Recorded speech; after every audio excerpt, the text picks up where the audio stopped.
नमस्कार, आज की बात में आपका स्वागत है। आज सबसे पहले मैं आपको बताऊंगा कि वक्फ के नए कानून को लेकर मौलाना प्रोटेस्ट की कैसी तैयारियां कर रहे हैं। All India Muslim personal board कल दिल्ली में वक्फ अमेंडमेंट एक्ट के खिलाफ बड़े शो की तैयारी कर रहा है। देश भर की मुस्लिम तंजीमों से, मौलानाओं से और मुस्लिम नेताओं से दिल्ली के ताल कटोरा स्टेडियम में पहुंचने को कहा गया है। मौलाना दावा कर रहे हैं कि सरकार ने वक्फ के कानून में जो बदलाव करके किया है वो मुसलमानों के मजहबी मामलों में दखल है। आज मैं आपको दिखाऊंगा आरिफ मोहम्मद खान ने वक्फ के मसले पर मौलानाओं और मौलवियों को कैसे एक्सपोज किया। आरिफ मोहम्मद खान ने कहा कि कुरान में वक्फ जैसा कोई लफ्ज है ही नहीं, वक्फ बोर्ड का मजहब से कोई रिलेशन है ही नहीं। मौलाना कहते हैं कि सरकार वक्फी प्रॉपर्टीज पर कब्जा करना चाहती है, इसी इरादे से वक्फ के कानून में बदलाव किया गया। आरिफ मोहम्मद खान ने पूछा कि वक्फी प्रॉपर्टीज का इस्तेमाल गरीब और कमजोर तबके के लोगों के लिए क्यों नहीं हुआ। उन्होंने पूछा कि वक्फ की प्रॉपर्टीज पर कमर्शियल मॉल्स, होटल्स और रिहायशी फ्लैट्स क्यों बनाए गए। आज हम ऐसे कई एग्जाम्पल्स आपको दिखाएंगे जो आरिफ साहब की बात को सपोर्ट करते हैं। बिहार के गवर्नर आरिफ मोहम्मद खान बड़े इस्लामिक स्कॉलर हैं, उनकी बात सुनने लायक है। उन्होंने कहा कि कुरान में यह जरूर कहा गया कि फकीर की, गरीब की, जरूरतमंद की जितनी हो सके उतनी मदद करो, और इसमें यह पाबंदी भी नहीं है कि जिसकी मदद करो वो मुसलमान ही होना चाहिए। यहां और भी लोग होंगे, अगर मैं गलत कहूं तो अभी टोक दीजिएगा। वक्फ का लफ्ज कुरान हकीम में नहीं आया, लेकिन कुरान भरा पड़ा है खर्च करो, खर्च करो, खर्च करो। कमजोर के ऊपर, गरीब के ऊपर, बेवा के ऊपर, मिस्कीन के ऊपर, मुसाफिर के ऊपर, जो कर्जे के बोझ से दबे हुए हैं उनके ऊपर खर्च करो। और सूरह तौबा में 9 बदें दिखाई गई हैं कि सदक़े का, ज़कात का पैसा इन पर खर्च किया जा सकता है। उसमें क्या है? इन्नमस सदक़ातु लिल फ़ुक़राए वल मसाकीन वल आमिलीन वब्नि सबील 9 है। ये पैसा जो हमने लिया, जो सदक़े में किसी ने दिया, ज़कात में दिया, ज़कात लफ्ज़ भी नहीं आता, 2.5% तो बिल्कुल नहीं आता। ये फ़ुक़हा की अपनी इख्तिरा है। कुरान तो कहता है कुलिल अफ़वा, जितना तुम्हारी जरूरत से ज्यादा अल्लाह ने तुम्हें दिया है उसको सबको खर्च करो। लेकिन ये आयत सीधे आप चलो 2.5% ही करो, या आपने वक्फ की प्रॉपर्टी है वो ही करो, सिर्फ सब मत करो। लेकिन ये तो देखना पड़ेगा कहां खर्च करना है वो तो लिखा हुआ है साफ कुरान हकीम में, इन्नमस सदक़ातु लिल फ़ुक़राए वल मसाकीन वल आमिलीन वब्नि सबील वगैरह वगैरह। आयत को गौर से पढ़ो। गरीब, कमजोर, बेसहारा आदमी के लिए 2 अल्फाज इस्तेमाल हुए। एक फ़कीर का लफ्ज़ इस्तेमाल हुआ है और एक मिस्कीन का लफ्ज़ इस्तेमाल हुआ। कुरान ने इसमें कोई शुबा नहीं छोड़ा। फकीर का लफ्ज इस्तेमाल किया है मुसलमान बेसहारा के लिए, और मिस्कीन का लफ्ज इस्तेमाल किया है गैर मुस्लिम बेसहारा। और इसके बाद बिहार के गवर्नर आरिफ मोहम्मद खान ने वो बात कही जो मौलानाओं को शायद सबसे ज्यादा बुरी लगेगी, चुभेगी। आरिफ साहब ने कहा कि जो लोग वक्फ का मुद्दा उठा रहे हैं उनके लिए ये मजहब का नहीं, सिर्फ प्रॉपर्टी का मसला है। आरिफ मोहम्मद खान ने कहा जो लोग वक्फ एक्ट पर सरकारी कब्जे का दावा कर रहे हैं उन्हें यह बताना चाहिए कि अब तक वक्फ बोर्ड ने वक्फ प्रॉपर्टी का क्या इस्तेमाल किया, जिस मकसद के लिए प्रॉपर्टी वक्फ की गई क्या वाकई में उसका इस्तेमाल उस काम के लिए हुआ। क्या वक्फी ज़मीनों पर गरीब बच्चों के लिए स्कूल बने, कोई हॉस्पिटल बना। आरिफ मोहम्मद खान ने कहा कि वक्फ बोर्ड के जिम्मेदार लोगों को, मौलानों को क्रिश्चियन मिशनरी से सीखना चाहिए जिन्होंने स्कूल बनवाए, हॉस्पिटल बनवाए, और आज मुसलमान अपने बच्चों के एडमिशन के लिए मिशनरी स्कूलों के सामने लाइन लगाते हैं। वक्फ अगर कमजोर और गरीब की मदद करने के लिए नहीं है तो काहे के लिए है? जरा मुझे पटना में कोई इदारा बताएंगे, जो कोई अस्पताल हो, कोई यतीम खाना हो, कोई चैरिटी ऑर्गेनाइजेशन हो जो वक्फ वाले चला रहे हैं। हाँ, आपको वक्फ की जमीन पे मॉल मिलेंगे बड़े बड़े, आपको वक्फ की जमीन पर रेजिडेंशियल फ्लैट मिलेंगे बड़े बड़े, बाजार मिलेंगे, कॉमर्शियल बिल्डिंग्स मिलेंगी। अरे भैया, वक्फ का मकसद तो था गरीब और कमजोर। मैं आपसे कहता हूं, अगर इस वक्फ की प्रॉपर्टी का सही इस्तेमाल हो जाता तो आपको इसकी जरूरत रहती कि आप कहते कि जो जरा मुतमव्वल लोग हैं वो पटना में किनके दरवाजों को कुंडी खटखटाते हैं अपने बच्चों के दाखिले के लिए। मैं कह रहा हूं आपको स्कूल के दाखिले के लिए, यूनिवर्सिटी के दाखिले की बात नहीं कर रहा मैं। लगभग पूरे हिंदुस्तान में हमारे पहले से तो हमारे ईसाई भाइयों ने जो तालीमी इदारे कायम किए हुए हैं, चाहे जिस कम्युनिटी का आदमी हो, जुलाई और अगस्त के महीने में उनकी खुशामद करता घूमता है कि हमारे बच्चे को एडमिशन कर लीजिए। और अब पिछले 25-30 साल से मिशनरी के अलावा दूसरे स्कूल भी आ गए और बड़ी तादाद में आ गए। लेकिन कोई वक्फ वालों ने भी कोई स्कूल बनाया पटना में? अगर पता हो तो आप मुझे बताइए, खास तौर से गरीब बच्चों के लिए। आरिफ साहब की बात पूरी तरह सही है, 16 आने सच है, क्योंकि देश में सारे बड़े बड़े शहरों में जहां जहां प्राइम लोकेशन पर वक्फ की ज़मीन है, जायदाद है, वहाँ या तो शॉपिंग कॉम्प्लेक्स बन गए हैं, मॉल बन गए हैं, रेजिडेंशियल सोसाइटीज़ बन गई हैं। इसके एक दो एग्जाम्पल मैं आपको दिखा देता हूँ। आरिफ मोहम्मद खान पटना में बोल रहे थे और पटना के ही डाक बंगला चौराहे की शिया वक्फ बोर्ड की हज़ारों करोड़ की करीब 30 प्रॉपर्टीज़ हैं। कायदे से वक्फ की ज़मीन बेची नहीं जा सकती, लीज पर दी जा सकती है। मुतवल्ली को अधिकार है कि वो वक्फ बोर्ड की प्रॉपर्टी सिर्फ 11 महीने के लिए लीज पर दे। लेकिन हैरानी की बात यह है कि पटना के सबसे महंगे इलाके में करोड़ों की ज़मीन कौड़ियों में बेच दी गई और अब यहाँ मॉल बन गए हैं, मार्केटिंग कॉम्प्लेक्स बना दिए गए हैं।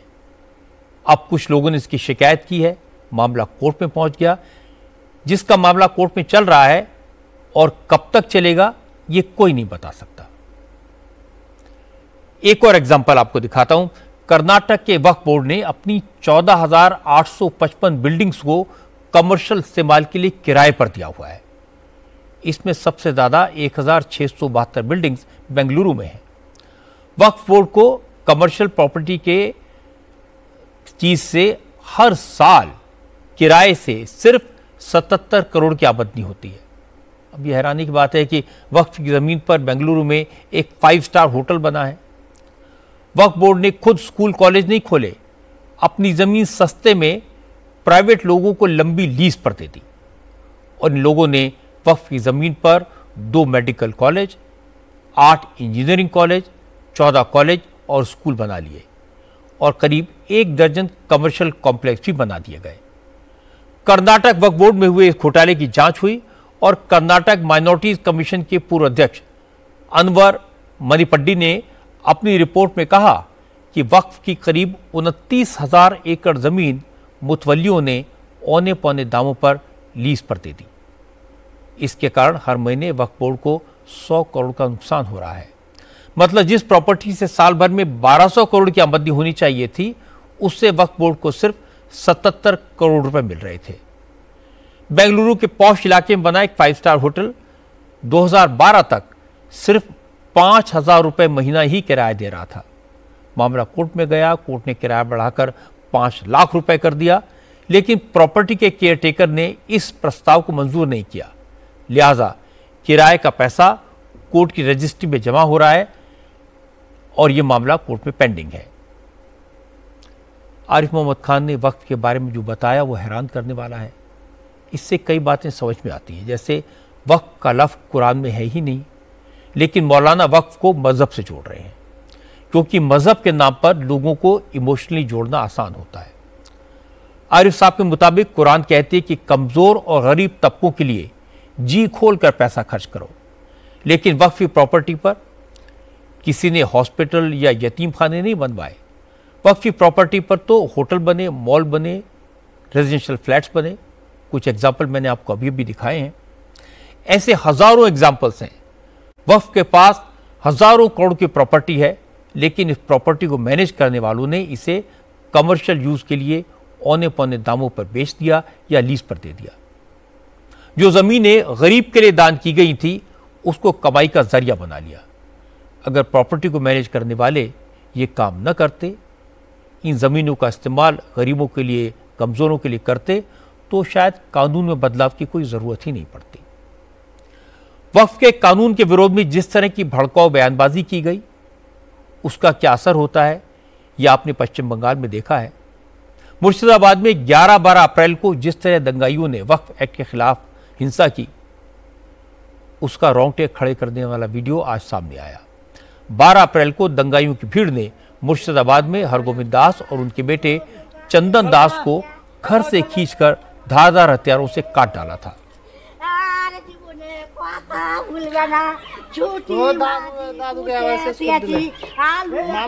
आज उस दिन हुई बेरहमी का ये वीडियो सामने आया जिसमें मुर्शिदाबाद के जाफराबाद इलाके में हरगोविंद दास और उसके बेटे चंदन दास को आप खून से लथपथ सड़क पर पड़े देख सकते हैं। ये तस्वीरें विचलित करने वाली हैं। हम आपको पूरी तस्वीरें दिखा भी नहीं सकते, कुछ हिस्सा मैंने आपको दिखाया है।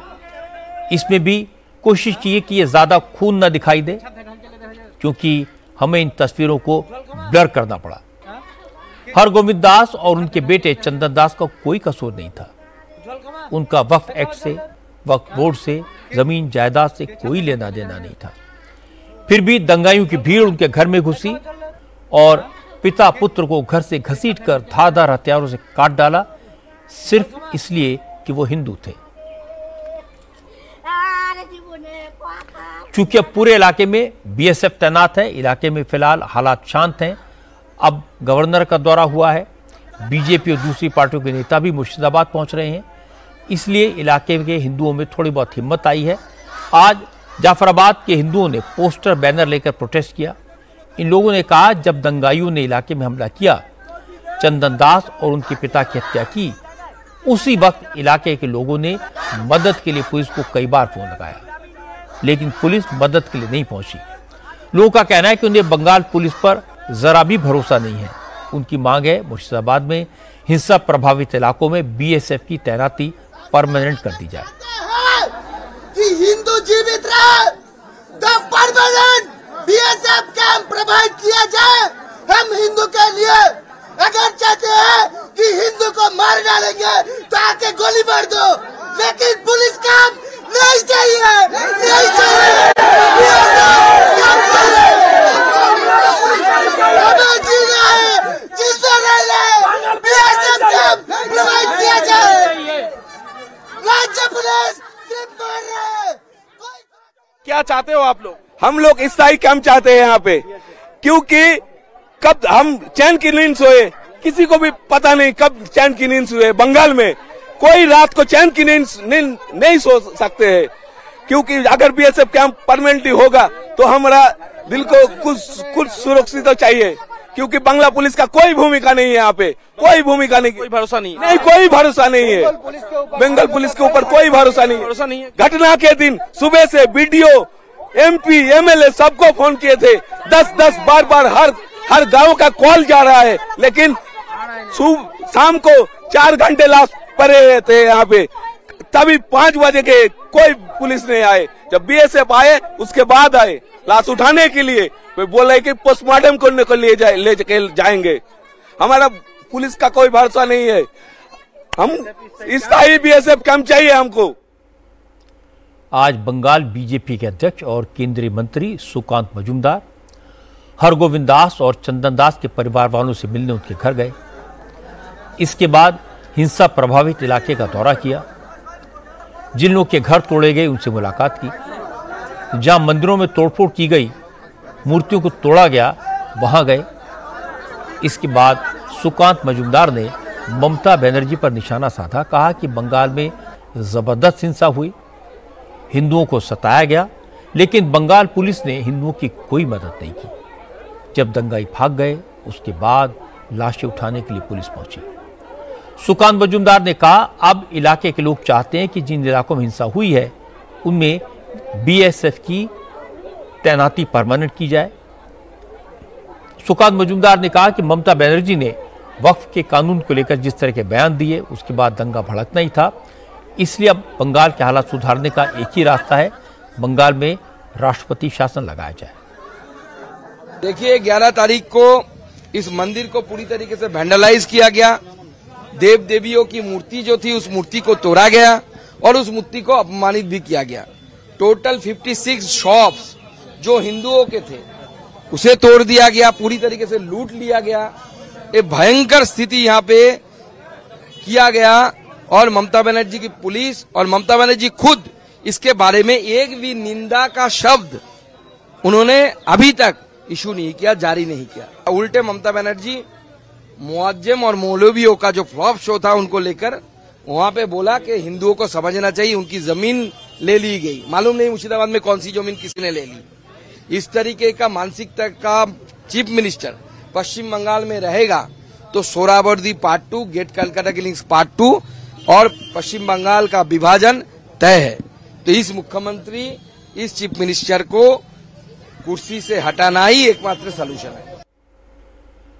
आश्चर्य की बात है कि मुर्शिदाबाद में हिंदू अभी भी डरे हुए हैं, लेकिन ममता बनर्जी की सरकार उन लोगों को जबरदस्ती मुर्शिदाबाद भेज रही है जो हिंसा के बाद अपना घर बार छोड़कर मालदा भाग गए थे और शरणार्थी शिविरों में रह रहे थे।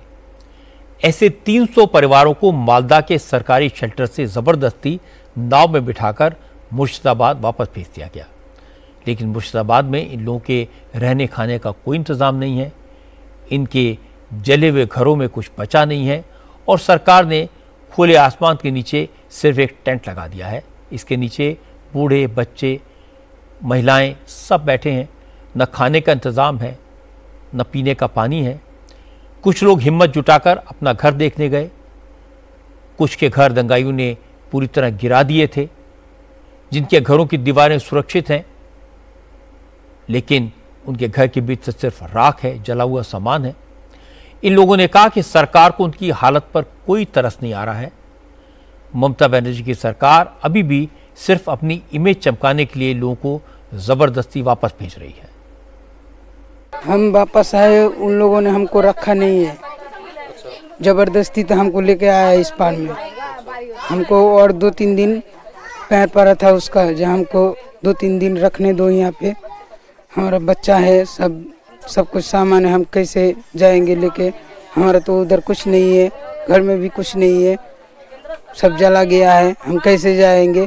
जबरदस्ती उन पुलिस को, वीडियो ने सबको हमको यहाँ पे भेजा है, जबरदस्ती जबरदस्ती भेजा है हम लोगों को। खाना पीना कहाँ होगा? खाना पीना कैसे होगा अभी पता नहीं, हम कैसे खाएंगे? हमारा तो कुछ भी नहीं है, इधर भी कैसे खाएंगे? क्या आप लोगों को मालदा से जबरन भेजा गया यहाँ पर? हाँ, सब लोगों को कल मालदा से जबरन, वहाँ का वीडियो और वहाँ का पुलिस प्रशासन मिलके सबको जबरन धुलियान भेज दिया गांव में। अब ये लोग यहाँ रहेंगे कहाँ? सब लोग तंबू में रह रहे हैं, वहाँ सोने का ना जगह है ना खाने का कुछ है, तो ये लोग कैसे रहेंगे? यहाँ का हालत देख सकते हैं, गांव का कितना, ये घर देखिए कितना जला हुआ, ऐसे लगभग 120 घर के आसपास जला दिया है। ऐसे ही हालत है सब घर का, 120 घर के आसपास। तो हम हिंदू लोग का, हिंदू जन्म लिया है ये गांव में, तक गलती कर दिया हिंदू लोग। ये सब सरकार का प्ररोचना से हो रहा है, सब ममता सरकार करा रहा है, उसका एमएलए, एमपी और यहाँ का स्थानीय प्रशासन मिलके सब कुछ कर रहा है। यहाँ का गांव का लोग पुलिस का ऊपर कोई भरोसा नहीं रखता है, पुलिस कभी नहीं आता जब झमेला होता है, मारपीट होता है। इसीलिए हम लोगों को राष्ट्रपति शासन चाहिए और यहाँ एगो स्थायी बीएसएफ कैंप चाहिए। मीडिया के लिए सेल्फ रेगुलेशन के जो रूल्स हैं उनके मुताबिक मुर्शिदाबाद में हुई बेकसूरों की हत्या का भयानक वीडियो मैं आपको पूरी तरह नहीं दिखा पाया, वरना आपका भी खून खौल जाता। जो लोग घर बार छोड़कर भागने के लिए मजबूर हुए, उनके घरों की हालत डराने वाली है। जिन बेघर बेबस लोगों को कैंप में लाया गया है, उनकी हालत रुलाने वाली है।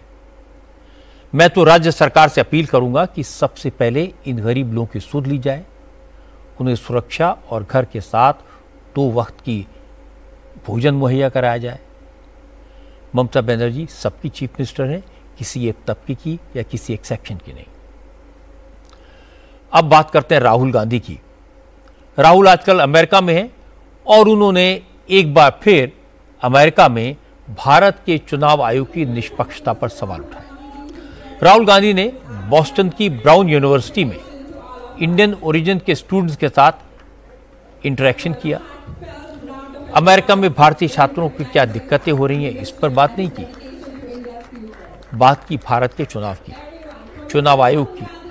राहुल ने कहा कि भारत के इलेक्शन सिस्टम में गंभीर प्रॉब्लम है, इलेक्शन कमीशन कॉम्प्रोमाइज हो गया है। उन्होंने महाराष्ट्र के असेंबली इलेक्शन का एग्जाम्पल दिया और कहा कि महाराष्ट्र में जितने एडल्ट्स हैं, उससे ज्यादा लोगों ने इस बार असेंबली इलेक्शन में वोटिंग की और इलेक्शन कमीशन इस पर जवाब देने को तैयार नहीं है। In simple terms, more people voted in the Maharashtra Assembly elections than there are. साफ शब्दों में कहूं तो महाराष्ट्र में जितने वयस्क हैं, उससे ज्यादा लोगों ने चुनाव में वोट डाले। चुनाव आयोग ने हमें शाम 5:30 बजे तक ही वोटिंग का आंकड़ा दिया। शाम 5:30 बजे से लेकर 7:30 बजे तक 65 लाख लोगों ने वोट डाले। ऐसा हो पाना असंभव है। एक वोटर को वोट डालने में लगभग 3 मिनट लगते हैं। अगर आप हिसाब लगाएं तो इसका मतलब ये हुआ कि सुबह 2 बजे तक वोटरों की लाइन लगी थी। लेकिन ऐसा नहीं था। जब हमने उनसे इसकी फुटेज मांगी तो उन्होंने न केवल उसे देने से इनकार कर दिया, बल्कि कानून भी बदल दिया, जिससे कि हम वीडियोग्राफी की फुटेज ना मांग पाए। इससे साफ हो गया कि चुनाव आयोग में गड़बड़ है और यह भी साफ है कि सिस्टम में बहुत कुछ गलत हो रहा है।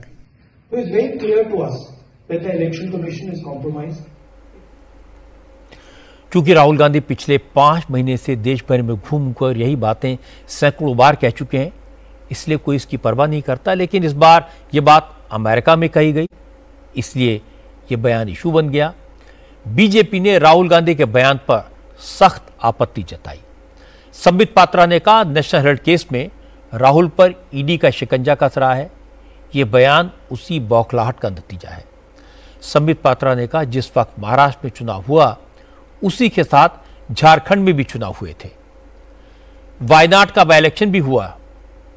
क्या ये चुनाव भी कॉम्प्रोमाइज थे? महाराष्ट्र में बीजेपी लोकसभा चुनाव हारी, अयोध्या की सीट तक बीजेपी हार गई, तो क्या तब चुनाव आयोग विपक्ष के साथ मिला हुआ था? पात्रा ने कहा, विदेश में जाकर देश की संवैधानिक संस्थाओं को कोसना, देश का अपमान करना राहुल गांधी की आदत है। ये देशद्रोह के दायरे में आता है, इसलिए राहुल देशद्रोही हैं।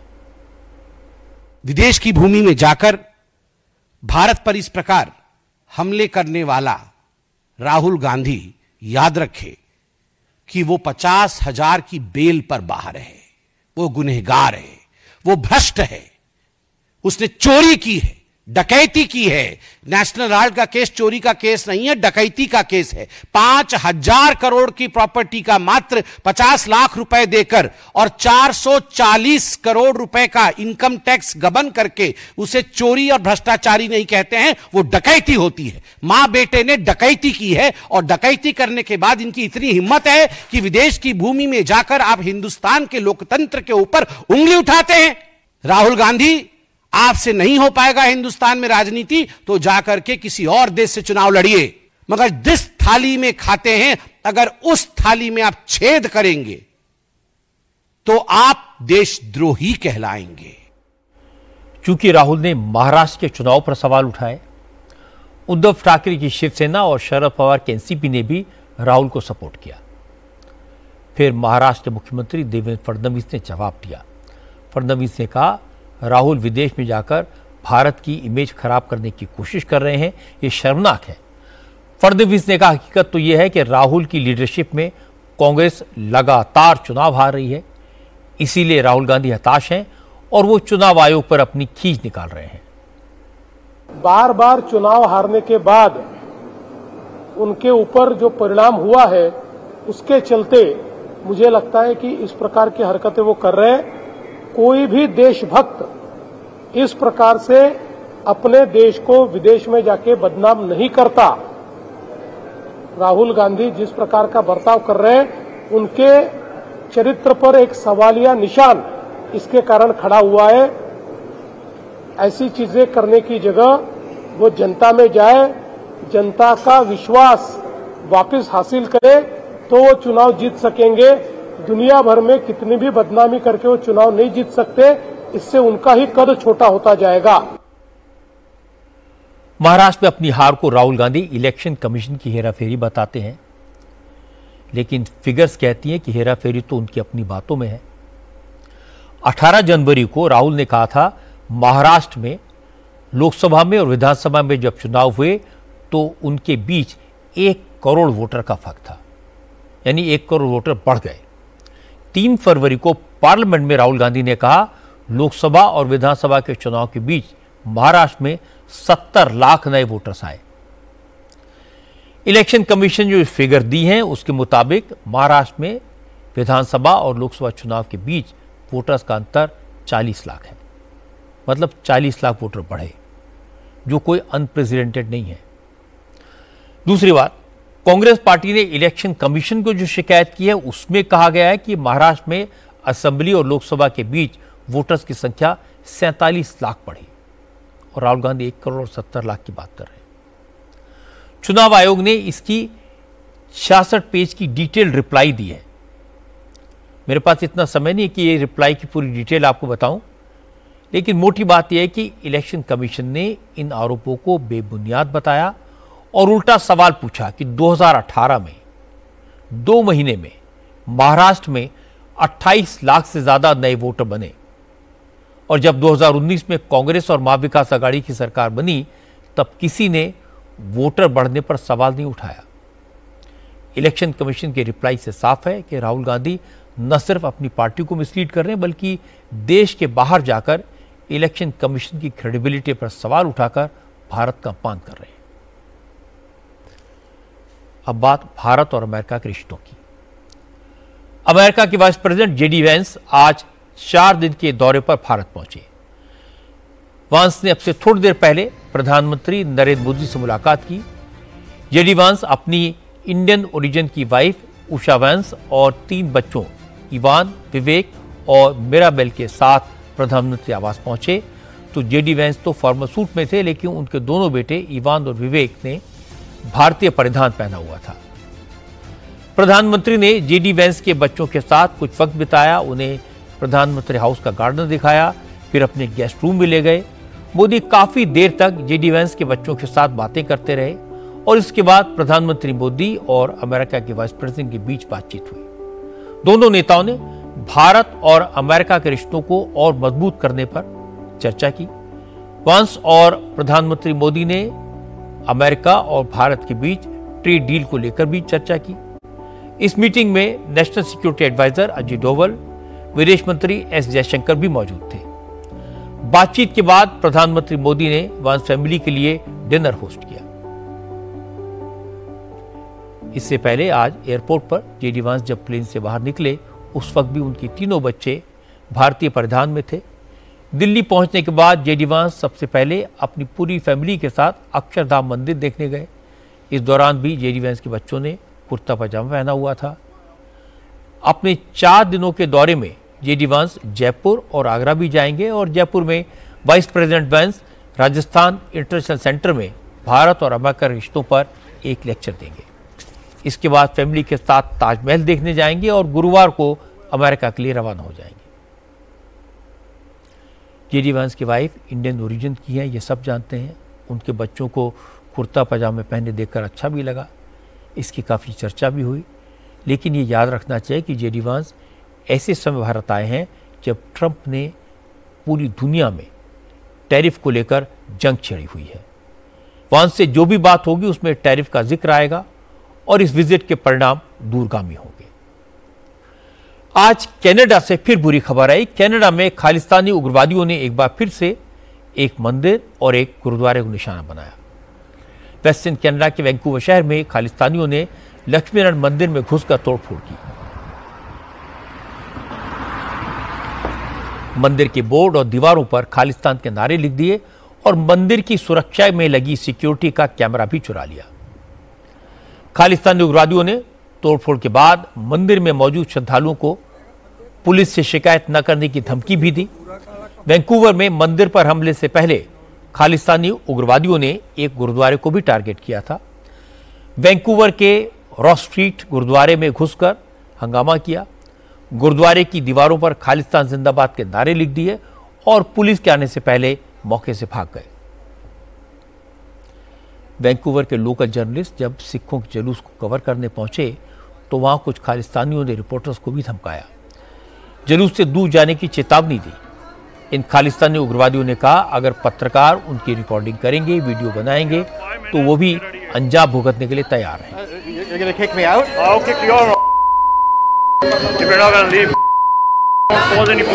I'm not causing any problem. Yeah, you are. You won't record me. So you don't have a right to record me. Yes, we're on a Canada के पूर्व हिंदू सांसद चंद्रा आर्य ने खालिस्तानियों की इस हरकत पर अफसोस जताया। चंद्रा आर्य ने कहा कनाडा के कुछ नेता इन खालिस्तानी उग्रवादियों को शय दे रहे हैं, जिसकी वजह से उग्रवादियों के हौसले बुलंद हैं। अब बात बर्दाश्त से बाहर जा चुकी है, इसलिए सबको मिलकर खालिस्तानी उग्रवादियों की हरकतों का विरोध करना होगा। कनाडा में इस वक्त चुनावी माहौल है। 28 अप्रैल को वोटिंग होनी है।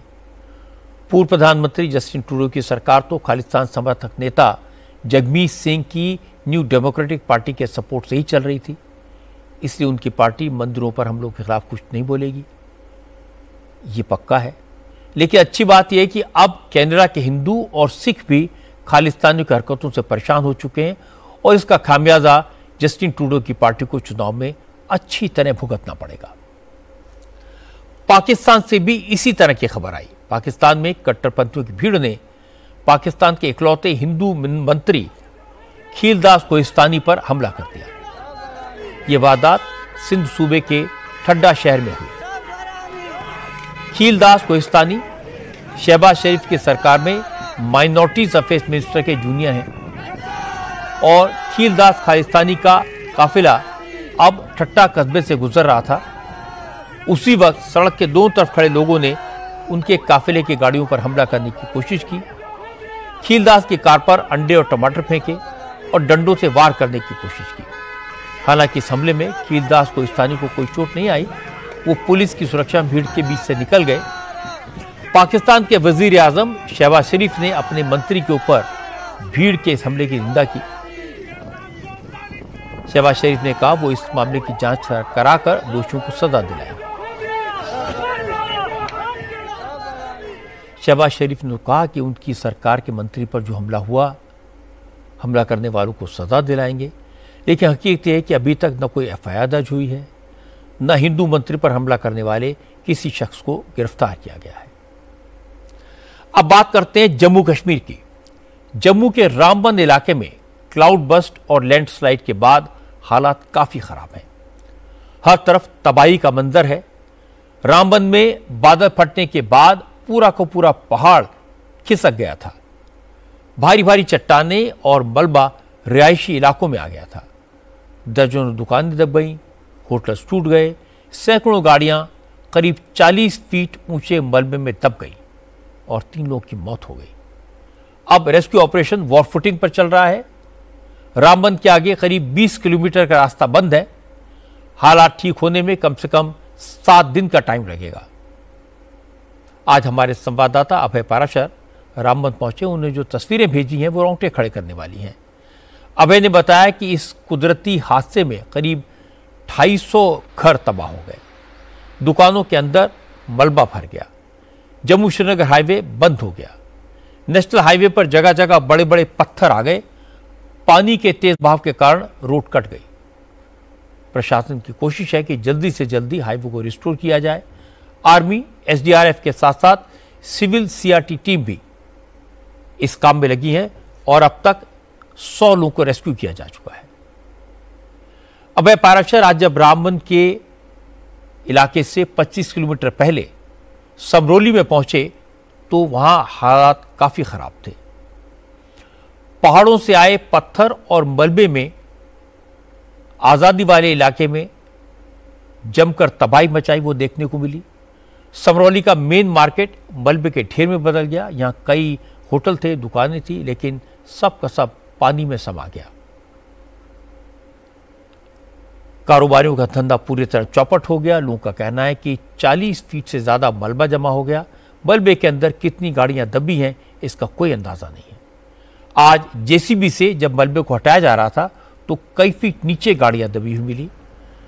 समरौली के लोगों ने कहा कि लैंडस्लाइड पहले भी हुआ है, लेकिन ऐसी तबाही कभी नहीं देखी। लोगों ने शिकायत की कि उन्हें मौसम का अलर्ट तो दिया गया था, लेकिन सरकार ने कोई एहतियातन कदम नहीं उठाए, इसलिए लोगों को अपनी मदद खुद करनी पड़ी। यहाँ से एक बहुत बड़ी मार्केट हुआ करती थी। मकानों को बहुत नुकसान हुआ है। लोगों ने घर खाली कर दिए उस तरफ ऊपर में। लोगों ने अपनी सूझबूझ से जान बचाई, एक दूसरे की हेल्प की, जान बचाई। रात को ऐसा मंजर था कि अगर लोग इन होटलों में सोए होते, अक्सर यहाँ होटलों में 20 से 25 लोग सोए रहते जो अपना कारोबार करते, तो बहुत सी जानें जा सकती थी। दिन रात को ये हादसा हुआ था सर। उस दिन रात को कोई एनडीआरएफ टीम और कोई टीम, मतलब कोई पुलिस हमें नजर नहीं आई। मैं खुद एक सर्विसमैन होकर के मैं खुद रेस्क्यू के लिए गया था। ये फोटोग्राफर की दुकान थी इसी मार्केट में। हाँ, कोई खिदमत सेंटर था। फिर एक होटल था, तो दूसरा एक कपड़ों की दुकान थी। बहुत दुकानें थी, 5-10 दुकानें थी हमारी सर, सब चले गए। ये 2-3 नाले इकट्ठे हो गए ना। रामबन में जो लैंडस्लाइड हुआ उसकी वजह से जम्मू कश्मीर हाईवे को बड़ा नुकसान हुआ है। रामबन के पास हाईवे जगह जगह टूट गया है। रोड पर बड़े बड़े पत्थर आ गए हैं। नेशनल हाईवे को बंद करना पड़ा है। 1000 से ज़्यादा ट्रक रास्ते में फंसे हुए हैं। हाईवे पर करीब 5 किलोमीटर तक ट्रकों की लंबी लाइनें लगी हुई हैं। हालांकि हाईवे को जल्द से जल्द रिस्टोर करने की कोशिश की जा रही है, लेकिन ट्रैफिक शुरू होने में 4 से 5 दिन का वक्त लग सकता है। जम्मू कश्मीर के मुख्यमंत्री उमर अब्दुल्ला ने आज रामबन का दौरा किया। उमर ने कहा कि हालत खराब है, फिर भी उनकी सरकार पीड़ितों की हर संभव मदद करने की कोशिश कर रही है। रामबन के जो रिपोर्ट्स आ रहे हैं, वहाँ वाकई कुछ इलाकों में हालत बहुत ख़राब है, खासकर हाईवे के इर्द गिर्द। कोशिश की जा रही है कि फौरी तौर जो है, एक तो हाईवे को हम रिस्टोर करें, रिलीफ जो है उसका इंतज़ाम किया जा रहा है। श्रीनगर जम्मू का हाईवे बंद है, मुगल रोड फ़िलहाल खुला है। मुगल रोड के ज़रिए अगर ज़रूरत पड़े तो हम सामान ला सकते हैं, लेकिन आज भी हमें उम्मीद है कि 1-2 दिन के अंदर अंदर कम से कम 1 वे ट्रैफिक के लिए हम हाईवे रिस्टोर कर लेंगे। लैंडस्लाइड से सबसे ज़्यादा तबाही रामबन के समरौली इलाके में हुई है, लेकिन हालत इससे भी ज़्यादा ख़राब हो सकती है। गनीमत ये रही कि रिहायशी बस्ती में पहले से एक बड़ा होटल था। बाढ़ से जो मलबा और बड़े बड़े पत्थर आए वो होटल से टकराए। इससे होटल की बिल्डिंग तो बर्बाद हो गई, लेकिन पानी और कीचड़ का रास्ता बदल गया और मलबा रिहायशी बस्ती में तेजी से नहीं पहुंचा। इसलिए सैकड़ों घर बच गए, लोगों की जान बच गई। आज कर्नाटक से सनसनीखेज खबर आई। कर्नाटक के फॉर्मर डीजीपी ओम प्रकाश की बेंगलुरु में उन्हीं के घर में हत्या कर दी गई थी और हत्या के आरोप में पूर्व डीजीपी की वाइफ को ही अरेस्ट किया गया है। ओम प्रकाश को चाकू से गोदकर बेरहमी से मारा गया। मारने से पहले उनकी आंख में मिर्च का पाउडर डाला गया। जिस वक्त ये खौफनाक वारदात हुई उस वक्त फॉर्मर डीजीपी की वाइफ और उनकी बेटी घर में थी। वाइफ ने ही पुलिस को पति की हत्या की खबर दी, लेकिन जब पुलिस मौके पर पहुंची तो वाइफ ने घर का दरवाज़ा नहीं खोला। पुलिस दरवाज़ा तोड़कर अंदर घुसी तो ओम प्रकाश की खून से लथपथ बॉडी सामने पड़ी थी। इसीलिए पुलिस को ओम प्रकाश की वाइफ पल्लवी पर शक हुआ। पल्लवी से दिन भर की पूछताछ के बाद देर शाम उसे अरेस्ट कर लिया गया।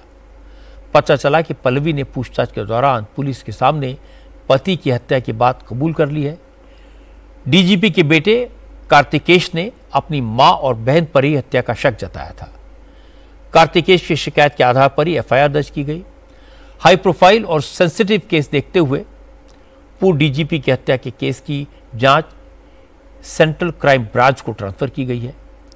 आज पोस्टमार्टम के बाद फॉर्मर डीजीपी ओम प्रकाश का अंतिम संस्कार भी किया गया। हालांकि पुलिस इस हाई प्रोफाइल मर्डर पर खुलकर कुछ नहीं बोल रही है, लेकिन पता चला कि पुलिस अफसर की हत्या की वजह घरेलू झगड़ा था। हाल ही में पल्लवी ने एक व्हाट्सएप ग्रुप में मैसेज किया था कि उनके पति ने उन्हें शूट करने की कोशिश की। कहा जा रहा है कि हत्या वाली शाम को पल्लवी ने एक रिटायर्ड आईपीएस अफसर की पत्नी को फोन पर कहा, I have killed that monster, मैंने उस राक्षस की हत्या कर दी है। आज अपने पिता के अंतिम संस्कार के बाद ओम प्रकाश के बेटे कार्तिकेश ने कहा, पुलिस जांच कर रही है, तफ्तीश में पूरा सच सामने आ जाएगा। पुलिस जांच कर रही है, मुझे पुलिस की जांच पर भरोसा है। जांच के बाद किसने किया, क्यों किया, ये सारी बातें सामने आ जाएंगी।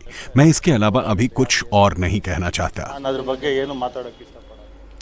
पता चला है कि ओम प्रकाश अपनी सारी संपत्ति अपने बेटे को देना चाहते थे, लेकिन पल्लवी चाहती थी कि बेटी कृति को भी प्रॉपर्टी में हिस्सा मिले। इसी बात को लेकर दोनों के बीच झगड़ा बढ़ गया। ओम प्रकाश बिहार के रहने वाले थे, 1981 बैच के आईपीएस अफसर थे। 2015 से 2017 तक वो कर्नाटक के डीजीपी रहे। कर्नाटक के गृह मंत्री जी परमेश्वर ने उनकी हत्या पर दुख जताया और परमेश्वर ने कहा, जब वो पहली बार होम मिनिस्टर बने तब ओम प्रकाश ही डीजीपी थे, वो काबिल अफसर थे। परमेश्वर ने कहा कि ओम प्रकाश की हत्या का आरोप उनकी पत्नी पर लग रहा है, लेकिन किसी भी कंक्लूजन तक पहुंचने से पहले पुलिस की इन्वेस्टिगेशन की, इंक्वायरी की रिपोर्ट का पूरा इंतजार करना चाहिए। Om Prakash has been murdered.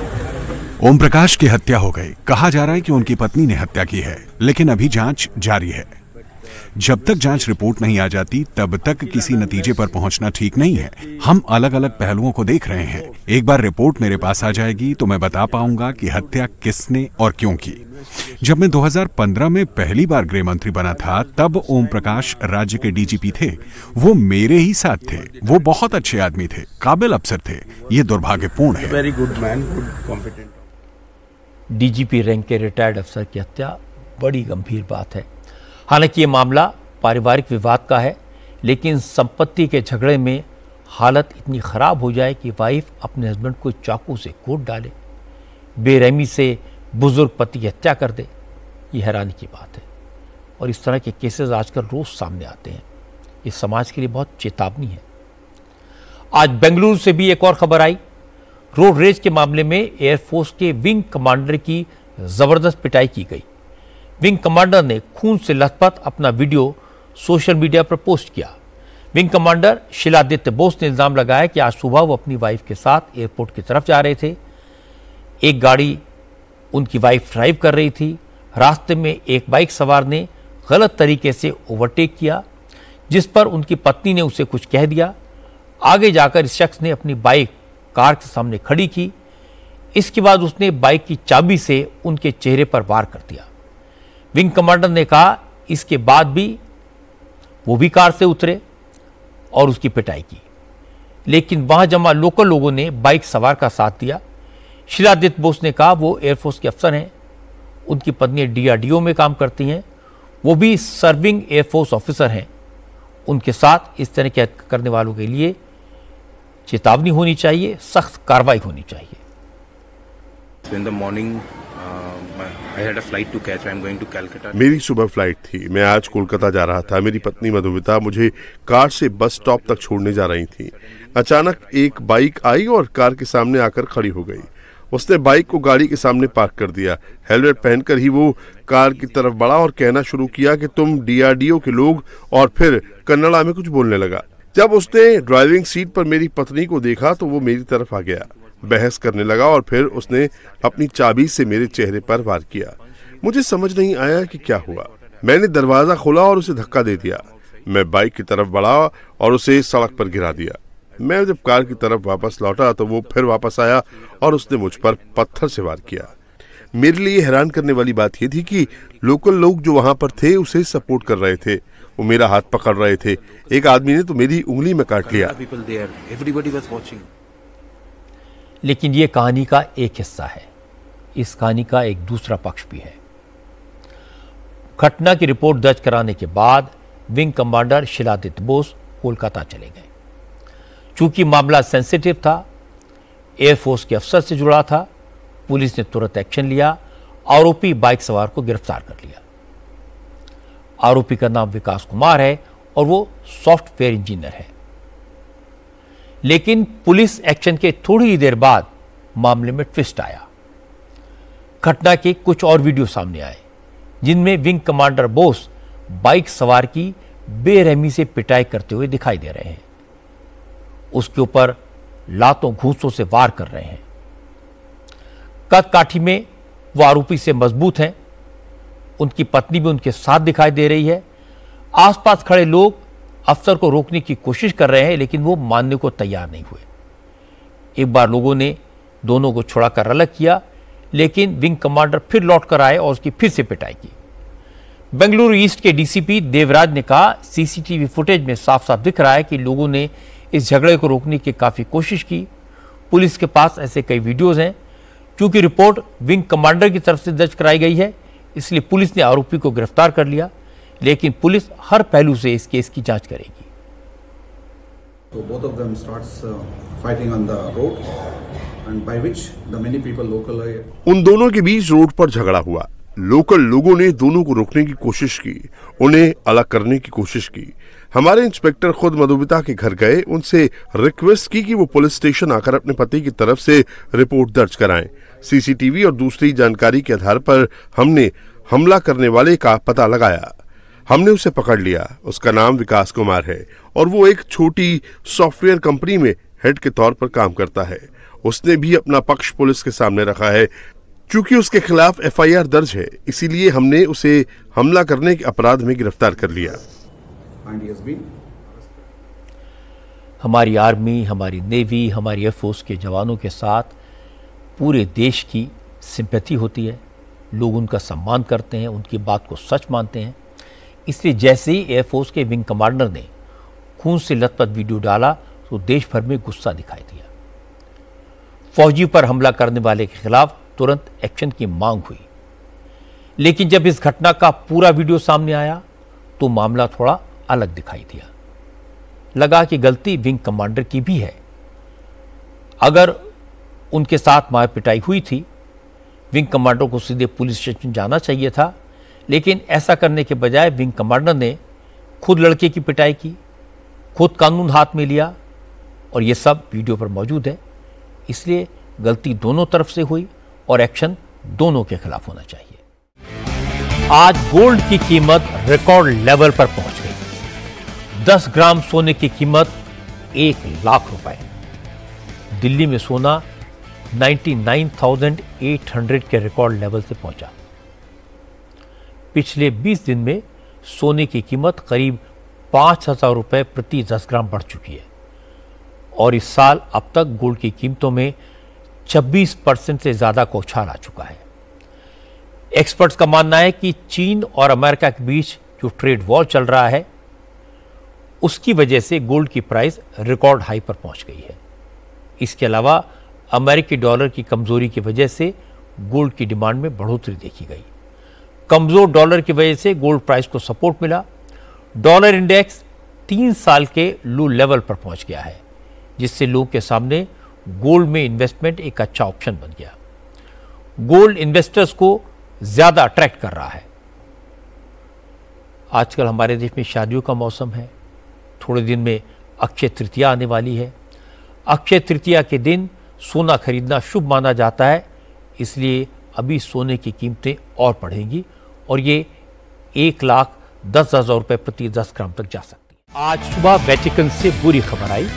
Catholic Christian के सबसे बड़े धर्मगुरु पोप फ्रांसिस का आज सुबह निधन हो गया। 88 साल के पोप फ्रांसिस काफ़ी समय से बीमार चल रहे थे। पिछले महीने सांस लेने में तकलीफ होने की वजह से पोप फ्रांसिस को हॉस्पिटल में भर्ती होना पड़ा था। हालांकि सेहत में सुधार होने के बाद पोप फ्रांसिस वापस वेटिकन में अपने पैलेस में लौट आए थे। रविवार को उन्होंने सेंट पीटर्स चर्च की बालकनी से लोगों को ईस्टर की मुबारकबाद दी थी। कल ही अमेरिका के वाइस प्रेसिडेंट जेडी वेंस से पोप ने मुलाकात की थी, लेकिन आज अचानक उनके निधन की खबर आई तो पूरी दुनिया में शोक छा गया। पोप फ्रांसिस 13 मार्च 2013 को 266वें पोप चुने गए थे। उनके निधन के बाद कैथोलिक कम्युनिटी के कार्डिनल मिलकर नए पोप का इलेक्शन करेंगे। ये प्रोसेस कई दिन तक चल सकता है। The death of a pope initiates a centuries-old ritual. Pope के निधन के साथ नए पोप के चुनाव की सदियों पुरानी परंपरा शुरू हो जाती है। सबसे पहले पोप के अंतिम संस्कार की प्रक्रिया शुरू होती है, जो 9 दिनों तक चलती है। दुनिया भर से कैथोलिक कार्डिनल और राष्ट्राध्यक्ष पोप के जनाजे में शामिल होने आते हैं। इसके बाद पोप के चुनाव का सम्मेलन शुरू होता है। बंद दरवाजों के पीछे कुछ बैठकें होती हैं। कार्डिनल्स के कॉन्क्लेव का पहला दिन सुबह की आराधना से शुरू होता है और दोपहर बाद पहली बार वोटिंग कराई जाती है। अगर पहली वोटिंग में पोप का चुनाव नहीं हो पाता तो बैलेट पेपर्स को जलाया जाता है। सिस्टीन चैपल की चिमनी से धुआं निकलता है। अगर धुआं काला होता है तो इसका मतलब है पोप का चुनाव नहीं हो पाया है। कार्डिनल अगले दिन सुबह फिर लौटते हैं। वो सुबह 2 बार नया पोप चुनने के लिए वोटिंग करते हैं और 2 बार दोपहर के बाद तब तक करते हैं जब तक नए पोप का चुनाव नहीं हो जाता। उसी समय सिस्टीन चैपल की चिमनी से सफेद धुआं निकलता है तो दुनिया को पता चल जाता है कि नए पोप चुन लिए गए हैं और चुने हुए पोप सेंट पीटर्स बेसिलिका की बालकनी में आकर ऐलान करते हैं कि हमने पोप चुन लिया है। पोप फ्रांसिस के अंतिम संस्कार के बाद 252 कार्डिनल वोटिंग के जरिए नए पोप का चुनाव करेंगे और जब चैपल की चिमनी से सफेद धुआं निकलेगा वो इस बात का संकेत होगा कि नए पोप के नाम का फैसला हो गया है। आज की बात में इतना ही। मेरी आपसे अगली मुलाकात होगी कल रात 9 बजे।